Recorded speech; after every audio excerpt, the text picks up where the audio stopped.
yusalluna 'alan nabi. Sesungguhnya Allah dan malaikat berselawat kepada Nabi. Ya ayyuhalladzina amanu, hai orang beriman, sallu alaihi, berselawatlah kamu kepadanya, wasallimu, dan ucapkan salam taslima, dengan ucapan salam yang sempurna. Kalau begitu salawat itu ada tiga. Pertama salawat Allah, kedua salawat malaikat, yang ketiga salawat orang beriman. Innallaha, Allah bersalawat, wa malaikatahu, malaikat bersalawat. Ya ayyuhalladzina amanu, hai orang beriman, sallu. Apa beda salawat Allah, salawat malaikat dengan salawat kita? Apakah makna salawat Allah? Allah bersalawat. Maka makna yang model seperti ini kalau orang baca Quran hanya terjemahnya saja membingungkan. Allah berselawat, malaikat berselawat. Makna Allah berselawat kepada Muhammad artinya Allah mencurahkan rahmatnya kepada Muhammad. Makna Allah berselawat untuk Muhammad, Allah membanggakan Muhammad kepada para malaikatnya. Itu makna salawat Allah kepada Nabi Muhammad SAW. Lalu apa makna salawat malaikat? Makna salawat malaikat kepada Nabi Muhammad, malaikat memohonkan ampunan untuk Nabi Muhammad kepada Allah. Jadi beda antara salawat Allah, salawat malaikat, salawat orang beriman. Allah berselawat, Allah memberikan rahmatnya. Allah berselawat, Allah mengangkat derajat Nabi, dibanggakannya ke hadapan para malaikat.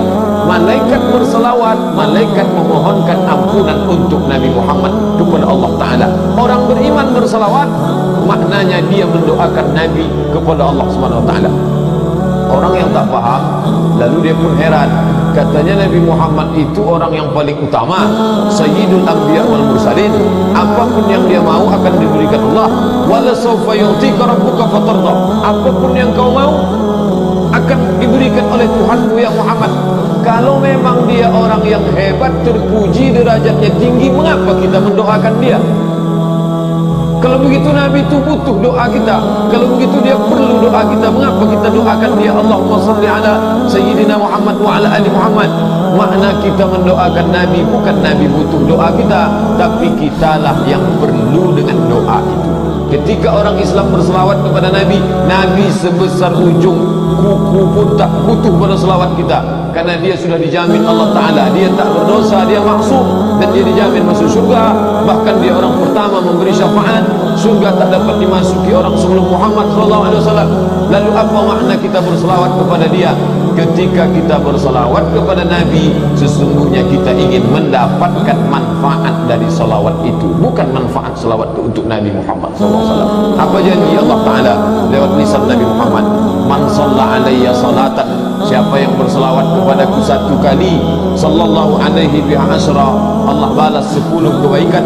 Wa huttat anhu asyara sayiat, Allah tutupi 10 dosa dan kesalahan. Wa rufi'at lahu asyara darajat, Allah naikkan 10 tingkatan kemuliaan di sisi Allah. Jadi ketika kita mengucapkan Allahumma salli ala Sayyidina Muhammad wa ala ali Muhammad, nampaknya, zahirnya, didengar telinga kita mendoakan Nabi. Kalau begitu Nabi butuh doa kita? Tidak sama sekali. Kita mendoakan Nabi, yang kita inginkan adalah dari doa itu, maka doa itu kembali kepada kita.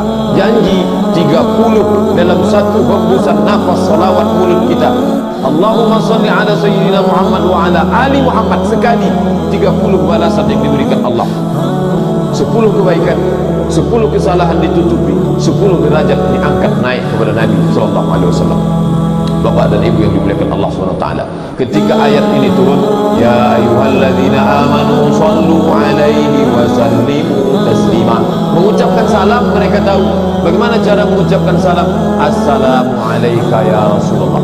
Ketika dalam salat kita ucapkan itu, tak usah kita hitung dari subuh tadi, ketika masuk masjid ni saja berapa kali kita ucapkan salam kepada Nabi. Salat tahiyatul masjid, assalamu alayka ayyuhan nabiyyu wa rahmatullahi wa barakatuh. Salat qabliyah isya, assalamu alayka ayyuhan nabiyyu wa rahmatullahi wa barakatuh. Dalam salat isya 2 kali, tasyahud awal, tasyahud akhir.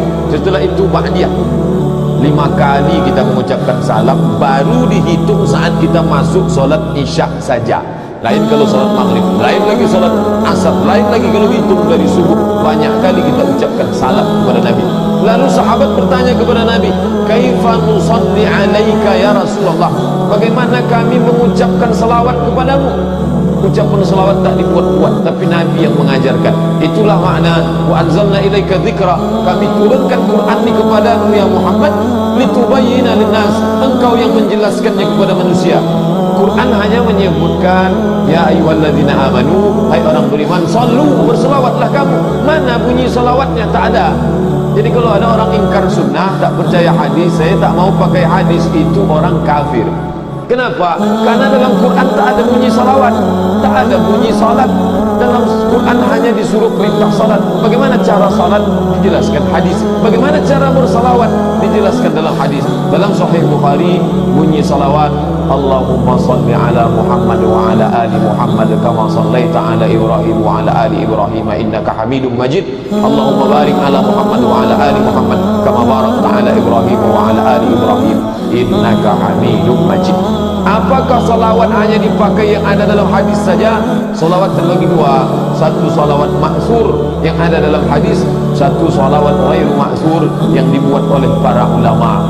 Dua-dua ni boleh kita pakai selama tak bertentangan dengan akidah umat Islam. Tapi kalau dibuat urutannya, yang paling baik salawat maksur, yang nomor dua yang ghairu maksur.